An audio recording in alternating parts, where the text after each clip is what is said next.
aborde la seconde, on fera un tour de table, ensuite on verra si le temps nous permet pour aller du côté du standard, la réalisation. On va peut-être afficher également ce communiqué puisqu'on parle de la tentative de déstabilisation du côté de la Centrafrique, cette fois-ci du Centrafrique, la République centrafricaine. Avec ce communiqué, ce jour 25 septembre 2023, se sont réunis les principaux leaders de la société centrafricaine attachée à la démocratie et à l'état de droit en RCA. Les sous-signés participants représentants de l'ensemble des forces politiques et sociales de la République centrafricaine sont unanimes pour considérer qu'ils ne reconnaissent pas la Constitution du 30 août 2023 et les institutions qui en sont ou en seront issues, que le régime actuel est illégitime et dictatorial, qu'il n'y a pas d'autre alternative compte tenu du verrouillage de toutes les institutions et de la mise en œuvre d'une politique de répression systématique et d'exclusion des forces politiques et sociales des citoyens que de lutter résolument et de la manière concertée pour le rétablissement d'une démocratie véritable. Fait à Paris le 25 septembre 2023, signé Anissé Georges Dologuélé, président de séance, justement président de l'URCA. Alors, Tano, ce communiqué, on rappelle qu'il y a de la suite, si la réalisation peut afficher, il y a plusieurs opposants, il y a Karim Bekasso, entre autres, l'ancien président de l'Assemblée, il y a monsieur Nicolas Tiangaye, Georges Dologuélé, bien évidemment, qui a signé, à Kandji Kombe. Du moins, on voit 24 opposants. Mais la question qui taraude quand même les esprits et qui frappe à l'œil lorsqu'on regarde ce communiqué, c'est que les opposants se sont réunis du côté de Paris. On se demande pourquoi Paris, pourquoi un tel communiqué pour contester du moins ce qu'ils appellent la Constitution, cette loi, et pourquoi se concerter à Paris, prendre ces décisions du côté de Paris, et on se demande quel est le rôle justement de la France dans cette affaire lorsqu'on sait que c'est un communiqué qui intervient quelques jours ou semaines seulement après la rencontre du président Touadéra avec son homologue français Emmanuel Macron. Madame Siké, pour comprendre le rôle de Paris dans le communiqué que vous venez de citer, faisons la chronologie des choses. Le 30 juillet 2023, c'était la journée du référendum. Le 7 août 2023, l'autorité nationale des élections a publié les résultats du référendum constitutionnel. Cela veut dire quoi? Cela veut dire qu'après publication par l'autorité nationale des élections, la voie est ouverte à quiconque pense avoir une des doléances de pouvoir se prononcer, de pouvoir saisir la Cour constitutionnelle pour leur dire, ben voilà, il y a eu telle irrégularité et donc je m'y oppose. Ce qui n'est pas le cas. Je rappelle que le référendum a été organisé sur la base de l'ancienne constitution qui est maintenant passée, celle de 2016. Et un des articles de l'ancienne constitution, c'est-à-dire la constitution précédente, l'article 95 dit ceci: la Cour constitutionnelle est la plus haute juridiction de l'État en matière constitutionnelle. Elle est chargée de, entre autres, je cite juste un, veiller à la régularité des opérations référendaires, examiner les réclamations et proclamer les résultats définitifs. Et l'article 98 dit ceci: toute personne peut saisir la Cour constitutionnelle sur la constitutionnalité des lois, soit directement, soit par la procédure de l'exception d'inconstitutionnalité invoquée devant une juridiction dans une affaire qui la concerne. Vous voyez? Alors, sauf erreur de ma part, à moins que l'information m'ait échappé, est-ce qu'une des personnes, je me demande, citée, c'est-à-dire qui a assisté à cette réunion-là, avait saisi la Cour constitutionnelle pour dire, voilà, je m'oppose par rapport à ce référendum parce qu'il y a eu des irrégularités. Moi, je ne pense pas. Moi, je n'ai pas l'information. Ensuite, le 21 août 2023, la Cour constitutionnelle va valider la nouvelle constitution soumise au référendum. Et nous avons les résultats. Nous avons vu qu'il y a eu plus de 95% des voix pour le oui, contre 4,97% pour le non. Et on a eu un taux de participation de plus de 61,10%. Ça, c'est les résultats qui ont été donnés. Le 30 août, le président de la République va promulguer la Constitution. Donc, il y a eu ce délai qu'on avait donné à quiconque pense qu'il y a des irrégularités de pouvoir saisir la Cour constitutionnelle, ce que personne ne l'a fait. Le 14 septembre 2023, son Excellence le président Touadéra, sur demande de Macron, c'est-à-dire que Macron l'a même supplié, même si ici, vous vous souvenez, nous les panélistes, nous avons dit, en tant que fils de ce président, c'est-à-dire tous les panélistes africains, tous les Africains, on dit on ne voulait pas que Touadéra aille là-bas. Mais nous avons compris qu'il a tellement supplié, c'est-à-dire que quasiment il s'est mis à genoux, c'est-à-dire Macron s'est mis à genoux quasiment pour demander à Touadéra, viens parce qu'il voulait le manipuler.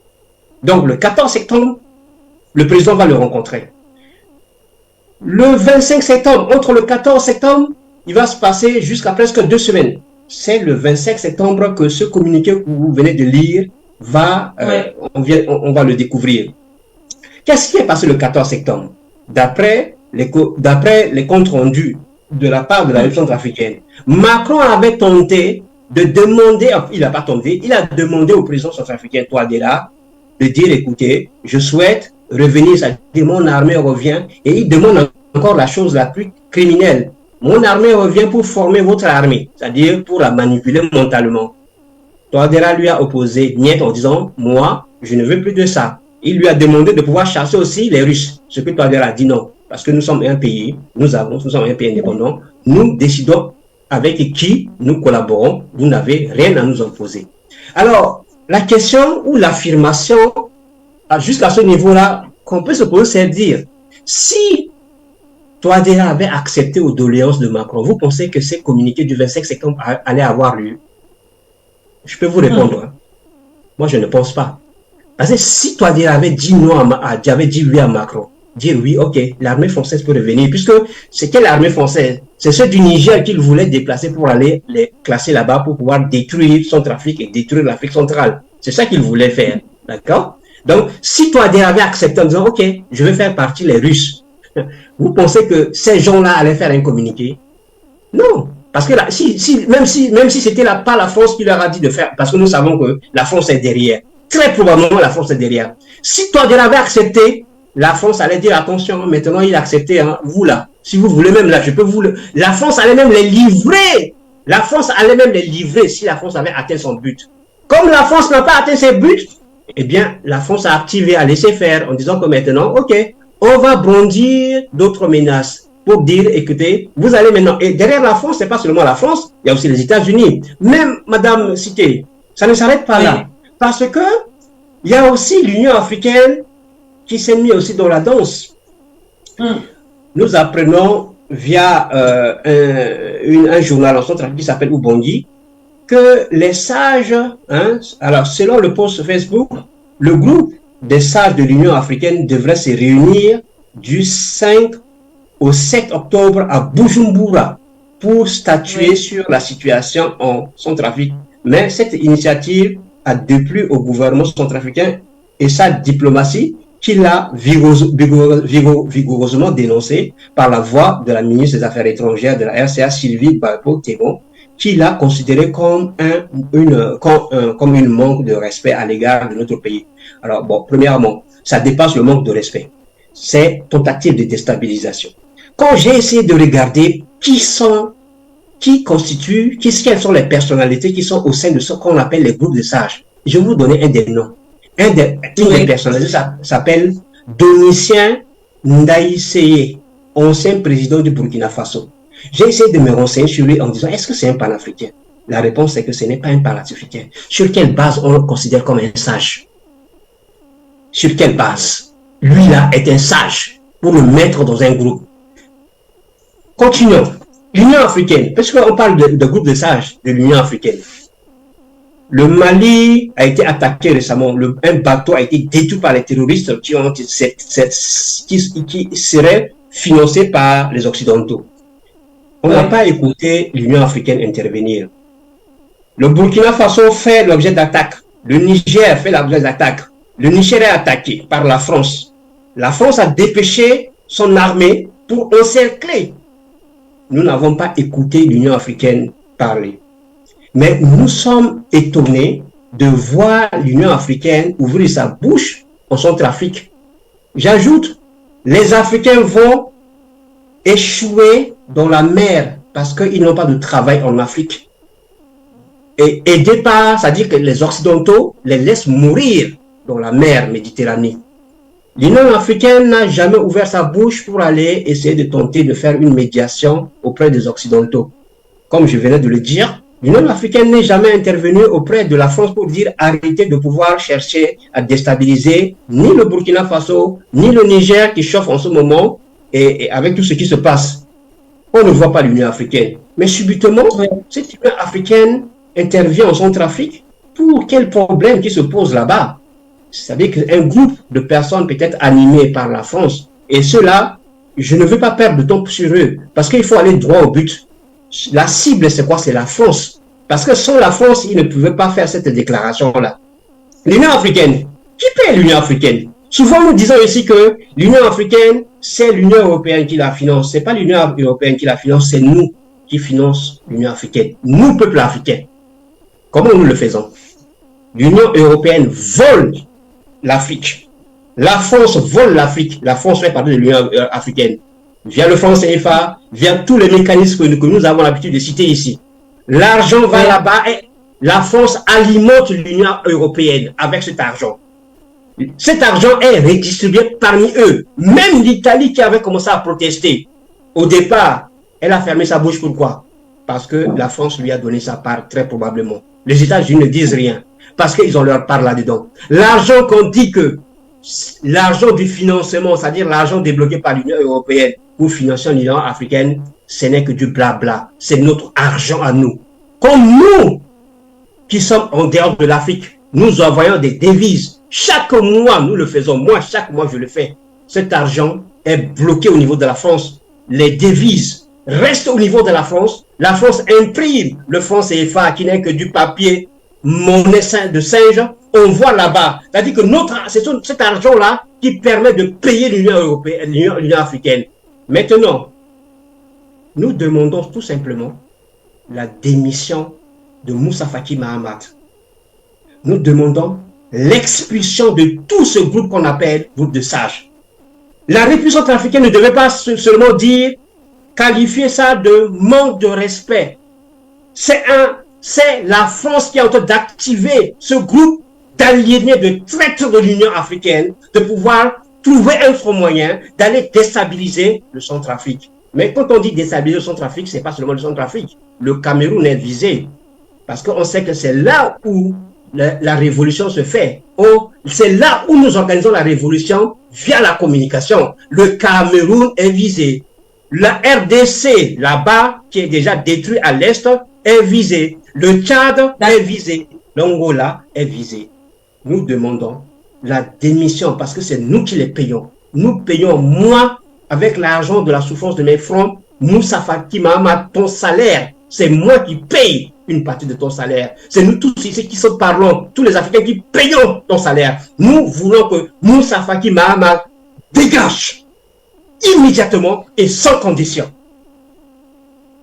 Merci à vous, Tano Tano. Malheureusement, la réalisation nous a encore accordé quelques minutes et on doit rapidement aller passer également la parole aux autres invités et on verra si le temps nous le permet, on prendra peut-être quelques appels ou non, on verra bien.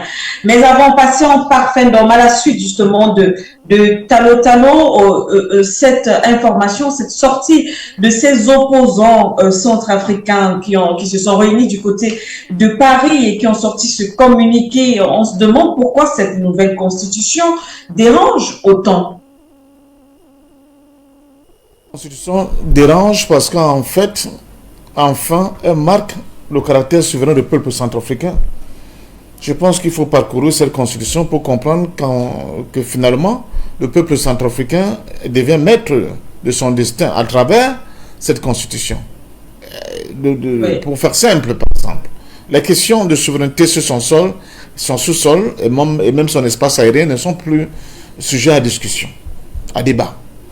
Les questions du mariage, vous avez vu la tentative de nous fourguer un représentant de LGBT au Cameroun, il a fallu que ce plateau, sur votre maestria, tonne fort pour que, justement, un communiqué officiel du gouvernement camerounais recuse, n'est-ce pas, la visite de cet envoyé du diable qui est venu avec cette intention, autant pour moi, de continuer à tenter d'instiller ce mode d'une civilisation de caniveau à nos enfants. Donc, il y a deux événements majeurs qu'il ne faut pas qu'on oublie et qui peuvent justifier pourquoi cette déclaration a été faite. Je vais aller très vite.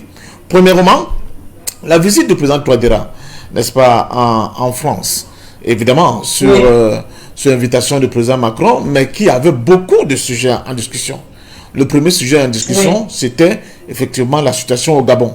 On fait semblant de ne pas voir ce qui se passe au Gabon, mais ce qui se passe au Gabon est quelque chose d'assez difficile à contrôler parce qu'elle est en train de bousculer les codes de ce qu'on appelle la France-Afrique au niveau de notre continent. Deuxièmement, et là, le président Touadéra était l'envoyé de ses pairs, c'est-à-dire en tant que président de la CEMAC, mais aussi en tant que représentant de la CEAC pour aller discuter avec les autorités nouvelles au niveau du Gabon. Et M. Macron et la France vous laissent en savoir un peu plus parce que je vous assure, il y a de véritables scandales qui impliquent la France concernant le Gabon.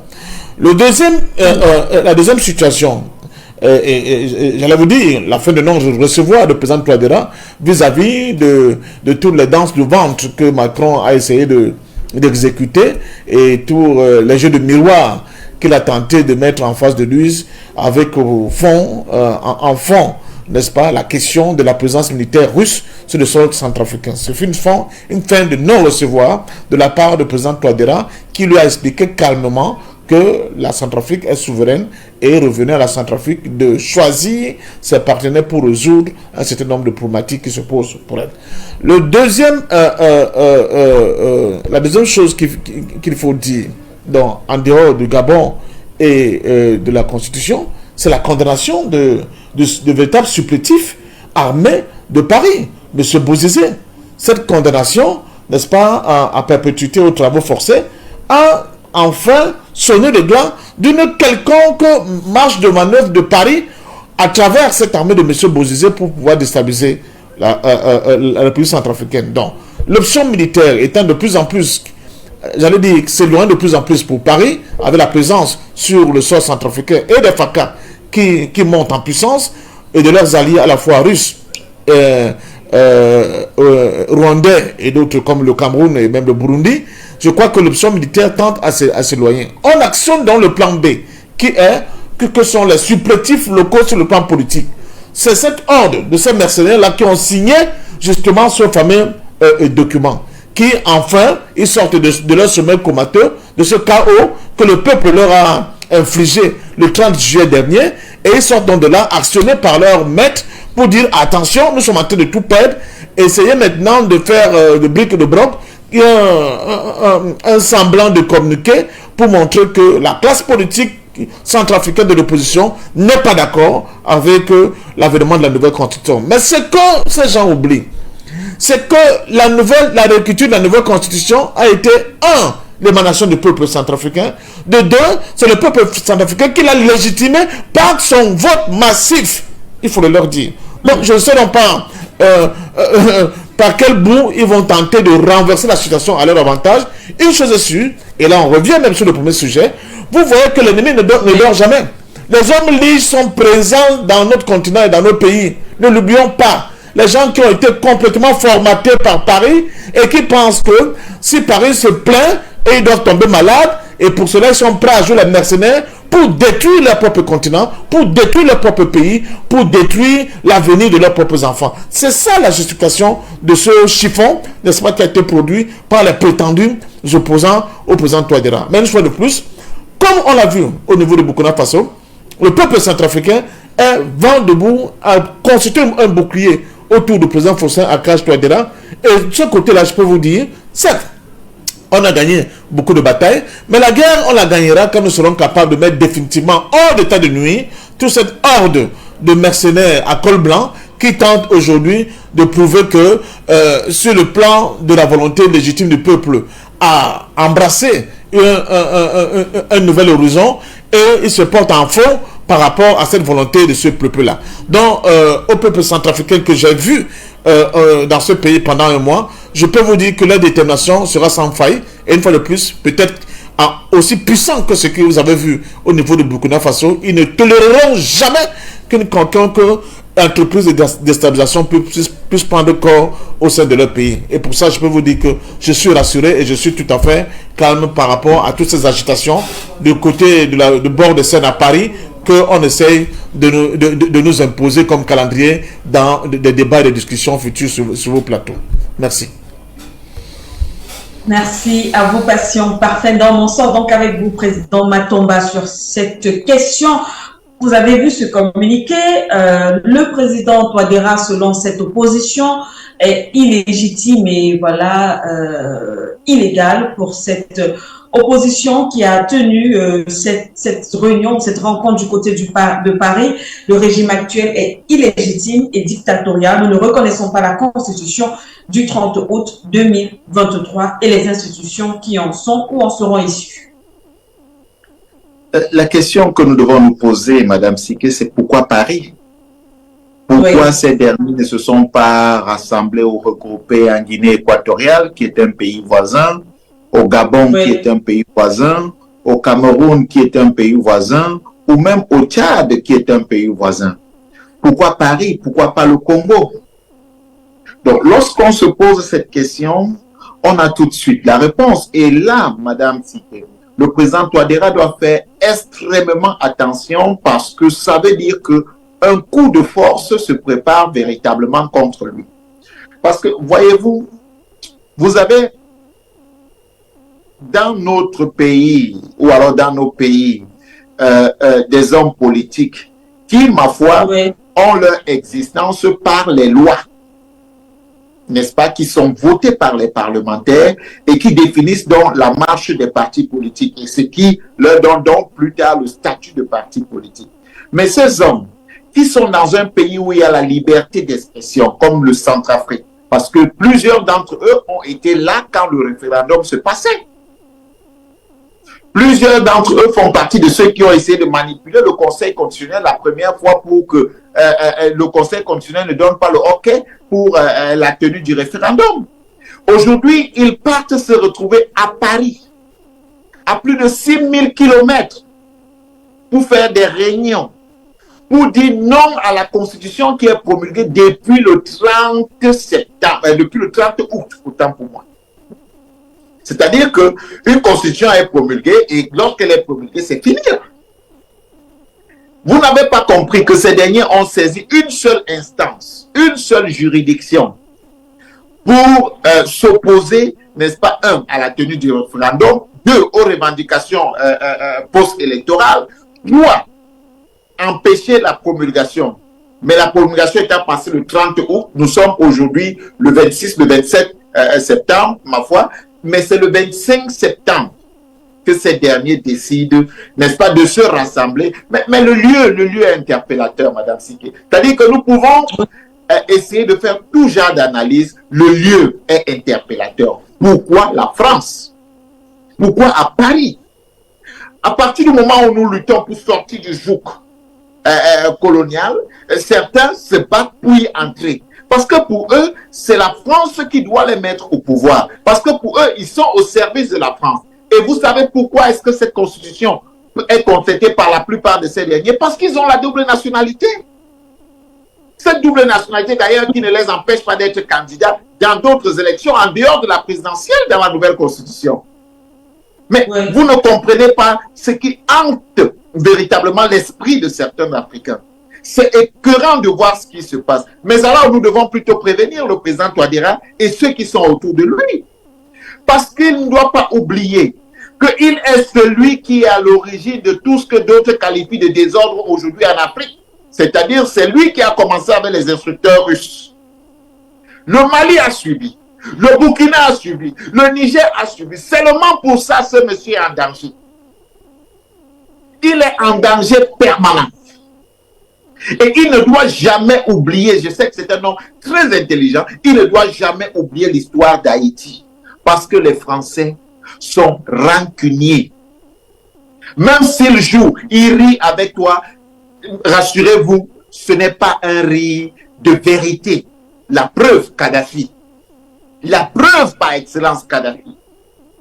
Madame, c'est que le président Touadéra doit faire extrêmement attention. La prochaine fois qu'il est invité, prier de se rendre à l'Élysée, qu'il dise aux locataires de l'Élysée de venir le retrouver en Centrafrique. Là aussi, il peut le recevoir et il peut dormir en Centrafrique parce que nous avons été en Centrafrique. J'ai dormi dans des hôtels à Centrafrique. Ça veut dire que Macron peut dormir en Centrafrique. Donc, il ne peut pas dire que c'est un problème de logement. Non, il peut dormir. Si le président Touadéra dort en Centrafrique, ça veut dire que Macron peut dormir en Centrafrique. Et le président Touadéra doit faire très attention parce qu'il n'est pas dans un combat sur lequel on marche sur les œufs. Vous voyez, ce monsieur qui a déclaré il y a moins de 3 jours qu'il ne s'occupe pas de la politique, il ne se mêle pas de la politique interne des pays. Concernant le Niger, quand il fallait faire partie son ambassadeur. Mais quand il a reçu le président Touadéra, qu'est-ce qu'il a dit? Il a dit, ils ont discuté autour de la question du dialogue inclusif, qu'il faut qu'il accentue le dialogue inclusif dans son pays. Mais mon Dieu, ce n'est pas une façon de se mêler de la politique interne. Est-ce qu'il a compris qu'en Centrafrique, il y a un problème? En Centrafrique, les problèmes qui existaient sont en train d'être résolus. Le pays était occupé par une rébellion, ou alors pas des rébellions, à plus de 70%. Aujourd'hui, l'État contrôle près de 97% de son territoire. C'est ça les problèmes que le Centrafrique avait. Le Centrafrique avait un problème sur sa constitution. Elle utilisait une constitution de... comment vous appelez ça? Une constitution de transition. Mais aujourd'hui, elle a une constitution sur laquelle elle peut s'appuyer, n'est-ce pas, pour mieux gérer ses ressources et mieux diriger son peuple. Et vous voyez donc des hommes qui se disent, en parenthèse, hommes politiques, se lever pour dire que non à cette constitution. Ça veut tout simplement dire quoi? Vous savez ce qui était marqué dans l'ancienne constitution quand même. Ça veut dire que ces derniers qui eux-mêmes en leur temps ont réclamé une nouvelle constitution sont bizarrement devenus d'accord que l'ancienne constitution puisse revenir, qui est une constitution de transition, et pourtant ils ont un président légitimement élu. Il n'est pas un président de transition. Il est un président légitimement élu et qui bénéficie de la légitimité du peuple. Mais le lieu, Madame Siké, la France. C'est-à-dire que même comme nous disons que l'ennemi est identifié, l'ennemi refuse de se cacher. Lorsque le président Touadéra dit non au départ des instructeurs russes, subitement on lui sort un communiqué. C'est ça en fait, c'est cette méthode de chantage qu'ils ont toujours eu contre nos dirigeants. C'est comme ça qu'ils ont toujours tenu nos dirigeants. Quand vous dites non, on soulève une opposition, on soulève une rébellion dans le pays jusqu'à dans la capitale. On a vu ça en Djamena combien de fois? Vous pensez que cette opposition est agitée là maintenant, pourquoi?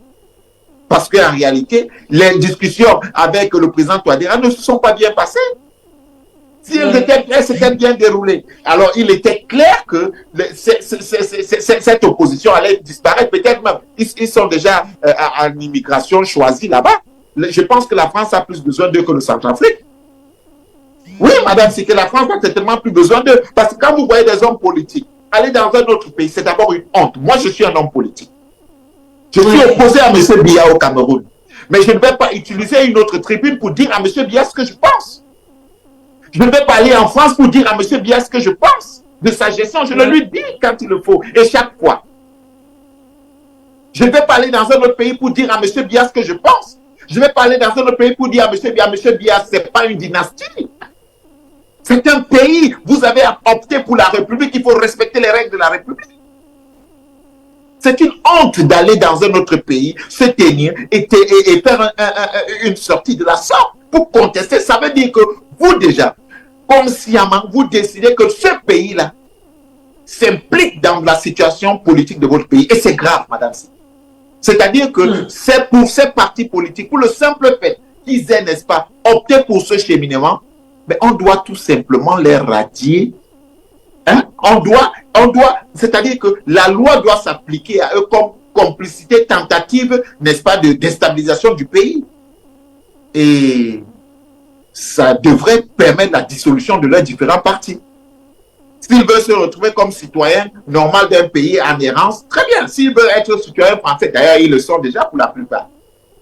Donc, il est important de dire que le combat qui est mené aujourd'hui, il est très important et il ne faut pas le négliger.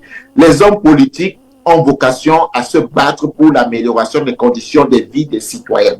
Et les principaux alliés des hommes politiques sont le peuple, les populations. Ce n'est pas l'étranger, ce n'est pas l'extérieur. Peu importe de quel pays vous êtes, votre principal allié, c'est le peuple. Et si vous n'avez pas le peuple, alors n'essayez pas de vous attacher des services des forces extérieures parce qu'elles ne viendront jamais pour votre bien ou pour le bien de votre peuple, mais elles viendront toujours contre votre peuple pour leurs intérêts. Donc il est important de leur dire que ce qui se constate aujourd'hui en Centrafrique devrait amener le président Touadéra à être ferme, mais à savoir qu'il court un danger permanent et à aller même jusqu'à la dissolution de ses partis politiques. Pourquoi pas? Déjà, on le qualifie de dictateur alors qu'il soit bien un bon dictateur pour son peuple. Qu'il le soit.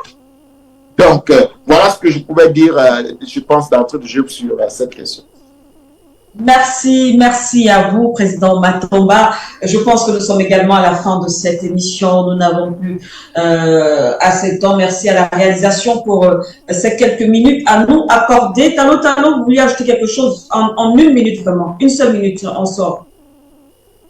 Je voulais demander aux autorités centrafricaines de pouvoir traduire rapidement, si ce n'est pas encore fait, la Constitution en langue sango.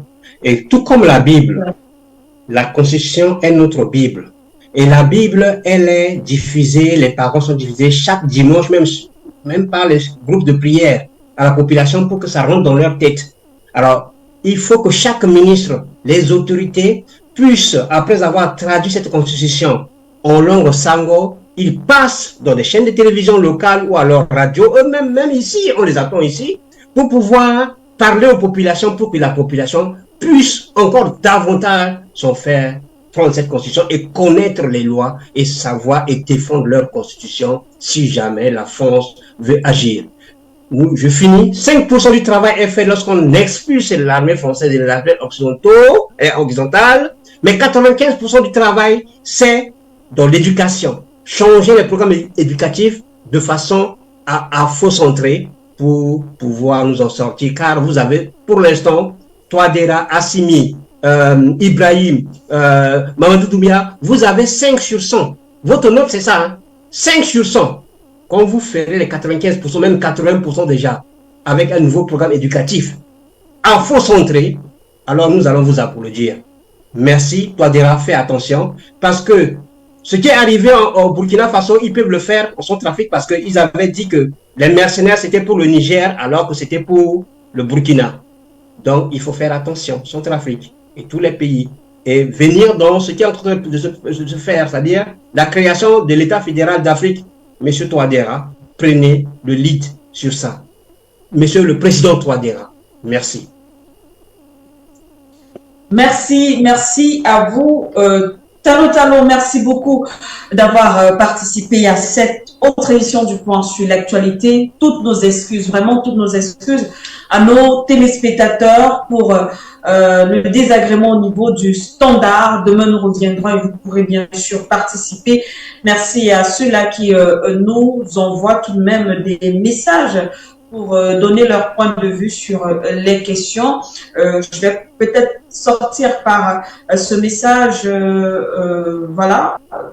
Ce message a pour but de féliciter tout le peuple burkinabé qui est sorti massivement pour soutenir notre révolution et profiter pour dire ou alors rappeler à notre cher président Ibrahim Traoré que Thomas Sankara, on l'a tué parce qu'il était aimé par son peuple et ne pouvait être gardé comme Bazoum dès lors. Il doit redoubler de vigilance, sachant bien que l'ennemi peut être non loin de lui. Un autre message, c'est Monsieur Armel depuis Istanbul. Merci, je vous remercie. Juste pour vous dire merci pour tout ce que vous faites, Madame Sikier. Je souhaite que Dieu accorde 10 000 incarnations à Monsieur Parfait participation d'hommes, à M. Serge Espoir Matomba et aux autres invités. Que Dieu protège le président Tiani, Assimi Goïta et le président Ibrahim Traoré. Je souhaite que les Africains mettent les moyens dans les médias pour les aider dans la polarisation. Voilà. Merci à vous, en tout cas, chers téléspectateurs. Je pense que demain, on reviendra encore avec d'autres actualités et le standard sera largement ouvert pour vous permettre de participer, si vous voulez, sur cette thématique, tout simplement, celles qui vous seront présentées demain. Merci beaucoup à vous, Talo Talo, d'avoir été avec nous. Nestor Kodasé également, qui a partagé un petit moment avec nous. Président Matomba et Passion Parfait d'Homme. C'est la fin de cette édition du point sur l'actualité. À très, très bientôt.